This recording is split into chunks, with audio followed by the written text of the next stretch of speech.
पूर्व विदर्भात धानाचं पीक मुख्य पीक मानलं जातं, कारण वाढत्या उत्पादन खर्चामुळे आता धान पिकातून विशेष फायदा मिळत नसल्याचं लक्षात आलंय। त्यामुळे धानाऐवजी दुसऱ्या पर्यायी पिकांकडे शेतकऱ्यांना वळवण्याचे प्रयत्न कृषी विभागातर्फे करण्यात येत आहेत। त्यातून धानाच्या बांधीत शिंगाडा लावण्याचा अभिनव प्रयोग कृषी विभागातर्फे राबवण्यात आला। अर्ध्या एकरातल्या शिंगाड्यापासून 60,000 रुपयांचं उत्पन्न शेतकऱ्यांना मिळणार आहे।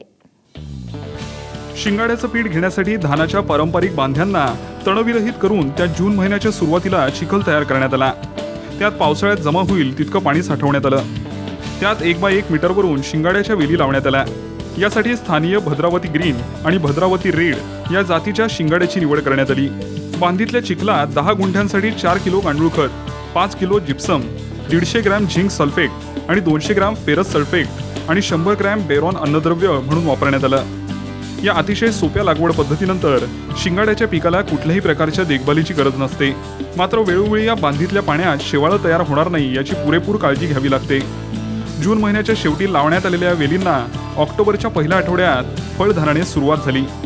आता शिंगाडे तोडणीस तयार झाले आहेत। एका मोसमात शिंगाड्याचा अंदाजे 6 ते 7 तोडे करता येतात। मागणीप्रमाणे त्याची विक्री करता येते। कृषी विभागाच्या माहितीप्रमाणे इतक्या कमी उत्पादन खर्चात देखील शेतकऱ्यांना प्रति एकरी 1 लाखापर्यंत उत्पन्न सहज मिळू शकतं।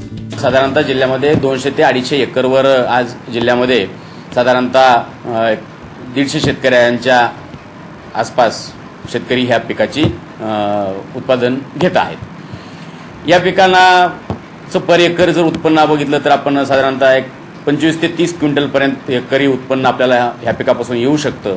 आणि आजचा बाजारभाव जर पाहिला तर साधारणतः 30 रुपये किलो प्रमाणे हे जर पीक बाजारामध्ये आज विक्रीला उपलब्ध आहे। याच्यावर येणारा उत्पादन खर्च किंवा येणारा अन्य बाबीवरील खर्च जर पाहिला तर तो अत्यंत अल्प आहे। ह्याच्या वेलीच्या माध्यमातून याची लागवड केली जाते। वेलीचा खर्च जर बघितला तर अत्यंत अल्प, एकरी साधारणतः 2000 रुपयापर्यंतचा वेलीवर खर्च होतो। आणि मग नंतर जे काही आपलं रेग्युलर खत आहे, थोडंफार याच्यावर जी काही कीड रोग येते त्यासाठी जे औषध आहे ते औषध वापरणे आणि असा एकत्रित जर आपण एकरी जरी खर्च धरला तरी 4 ते 5,000 रुपयापर्यंतचा एकरी खर्च याला येतो। आणि उत्पन्न आणि खर्च वजा जाता मिळणारं जो मार्केट आहे आणि मिळणारा जो बाजारभाव आहे या पद्धतीनं शेतकऱ्याला चांगलं उत्पन्न मिळतं आहे। कृषी विभागाच्या नर्सरीमध्ये करण्यात आलेल्या प्रयोगाचं तर सकारात्मक परिणाम दिसून आलेच, पण ज्या शेतकऱ्यांनी आपल्या पारंपरिक धान शेतीत हा प्रयोग करून पाहिला त्यांना सुद्धा अतिशय चांगले परिणाम मिळालेत। किनी इथल्या वासुदेव येरपुडे यांच्याकडे 5 एकर शेती आहे, ज्यामध्ये ते धानाची लागवड करायचे। मात्र कृषी विभागाच्या सल्ल्यानुसार त्यांनी प्रयोग म्हणून अर्ध्या एकराच्या बांधीत शिंगाडा पिकाची लागवड केली। लागवडीसाठी आणि शेवाळं काढण्यासाठी लागणाऱ्या मजुरी व्यतिरिक्त त्यांनी कुठलाही खर्च केला नाही। तरी त्यांना अर्धा एकरातून 60,000चं उत्पन्न अपेक्षित आहे। विशेष म्हणजे आधी अर्धा एकर धानाच्या शेतीतून त्यांना केवळ 14 ते 15,000चं उत्पन्न मिळायचं। विशेष अशी निगा काहीच लागता लागत, फक्त एकच निगा राखायची याची।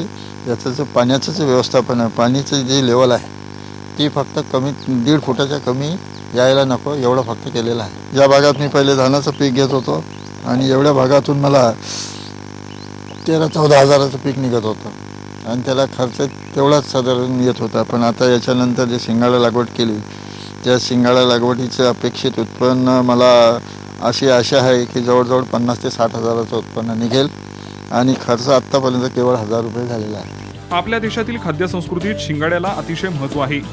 विशेषतः उपवासाचे आणि फरसाणाच्या पदार्थात शिंगाड्याचा अतिशय मोठ्या प्रमाणात वापर केला जातो। पूर्व विदर्भातील तलावांमध्ये शिंगाड्याची पारंपरिक पद्धतीनं लागवड केली जाते। यामुळे शिंगाड्याचं उत्पन्न मागणीप्रमाणे वाढवता आलेलं नाही। एकीकडे पूर्व विदर्भातील शिंगाड्याच्या पिकाला मोठी मागणी असताना दुसरीकडे याच भागातील धान उत्पादक शेतकरी आर्थिक संकटात सापडला आहे। वाढता उत्पादन खर्च आणि त्या तुलनेत उत्पन्नातून मिळणारा कमी फायदा यामुळे धानाची शेती फायद्याची राहिलेली नाही। त्यामुळे जिल्ह्यात मोठ्या प्रमाणावर धान उत्पादक शेतकऱ्यांना आता शिंगाड्याच्या पिकाचं अर्थशास्त्र समजावण्याचा कृषी विभाग प्रयत्न करतोय। कॅमेरामन अनिल ठाकरेसह संजय तुमराम, साम टीव्ही, चंद्रपूर।